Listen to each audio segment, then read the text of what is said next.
ஒரு கோழியை கையில பிடிச்சுக்கிட்டு நாடாளுமன்றத்துக்கு வந்த ஹிட்லர் அந்த கோழியினுடைய இறகுகளை ஒன்னொன்னா பிச்சு எரிஞ்சாரு. வலியிலையும் வேதனையிலையும் அந்த கோழி அலறி துடிச்சு அவரு கையில இருந்து தப்பிக்க போராடிச்சு.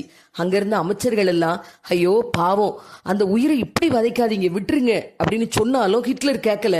அந்த கோழியினுடைய மொத்த இறகுகளையும் பிச்சு எரிஞ்சிட்டு அந்த கோழியை தூக்கி கீழே போட்டு தன்னுடைய கையில இருந்த தீவனத்தை அந்த கோழியை நோக்கி வீசினாரு.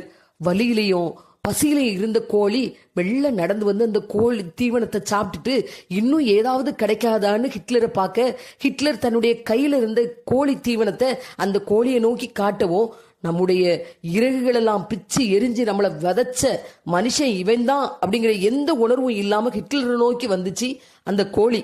இதை பார்த்த அமைச்சர்களுக்கெல்லாம் ஆச்சரியம். ஹிட்லர் சொன்னாரு, வாக்காளர்களும் இப்படிதான் 4.5 வருஷம் விலைவாசியை உயர்த்தி வரியை ஏத்தி அவங்களை ஒடுக்கி விதைச்சாலும் கடைசி 4 மாசத்துல நாம ஏதாவது இலவசமா கொடுத்தோம்னா நாம செஞ்ச அநீதிகள் எல்லாம் மறந்துட்டு மறுபடியும் நமக்கே வாக்களிப்பாங்கன்னாரு.